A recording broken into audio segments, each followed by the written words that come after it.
90 दशकको hit Bollywood film Dilwale Dulhania ले जाएंगे रिलिज भएको आज सोमबार ठिक्क 30 वर्ष पुगेको छ।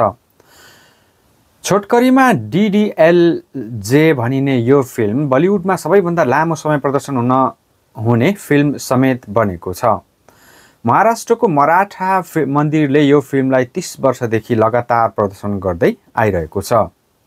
3 दशक पुगेको अवसरमा हलले विशेष सेलिब्रेसन समेत गर्दैछ। सन् 1995 मा रिलिज भएको यो रोमान्टिक फिल्मसँगै अभिनेता शाहरुख खान र अभिनेत्री काजलले पनि प्रसिद्धि पाएका छन्।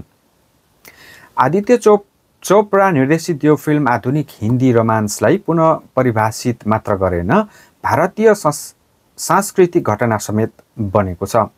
युरोप यात्राको क्रममा प्रेममा परेका दुई गैर आवासीय भारतीय राज र सिमरनको कथाले एक पुस्तालाई प्रभावित तुल्यायो र विश्वव्यापी चर्चित बन्यो। रिलिज भएदेखि नै मुम्बईको मराठा मन्दिरमा दैनिक प्रदर्शन हुँदै आएको छ, जसले नयाँ र लामो समयदेखिका प्रशंसकलाई आकर्षित गरिरहेको छ। सन् 2015 मा केही समय र सन् 2020 मा कोरोना महामारीका कारण अस्थायी रूपमा बन्द भए पनि यसको निरन्तर लोकप्रियताको कारण हलले अहिले पनि प्रदर्शन गरिरहेको छ। यो फिल्मको प्रभाव भारतभन्दा बाहिर पनि फैलिएको छ। यसका अन्तर्राष्ट्रिय प्रशंसक म्याटिनी शोको अनुभव लिन मुम्बईको यात्रा गर्छन्। 3 दशकपछि पनि DDLJ को प्रेम र पारिवारिक परम्पराका विषयवस्तु सान्दर्भिक छन्। यसका प्रतिष्ठित संवाद र सङ्गीत अझै पनि भारतको पप संस्कृतिको हिस्सा हुन्।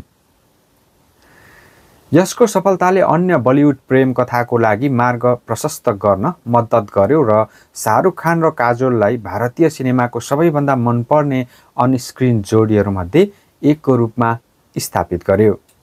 फिल्मबारे सम्झिँदै काजोलले आफू र आफ्ना सहायक कलाकारले फिल्मको यतिविधि विरासतको कल्पना पनि गरेका थिएनन्।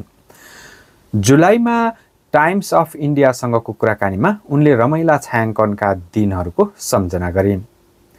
सन् 2025 को सुरुमा लन्डनको लेस्टर स्क्वायरमा फिल्मको एक प्रसिद्ध दृश्यलाई सम्मान गर्न एउटा मूर्ति अनावरण गरिएको थियो, जसले गर्दा यो बेलायतमा यो विशिष्टता प्राप्त गर्ने पहिलो भारतीय चलचित्र बनेको थियो। यो फिल्मको गीत तुझे देखा तो ये जाना सनमलाई बेलायती प्रसारण संस्था BBC ले हालै गरेको सर्वेक्षणमा 90 को दशकको सबैभन्दा लोकप्रिय गीत घोषणा गरेको थियो।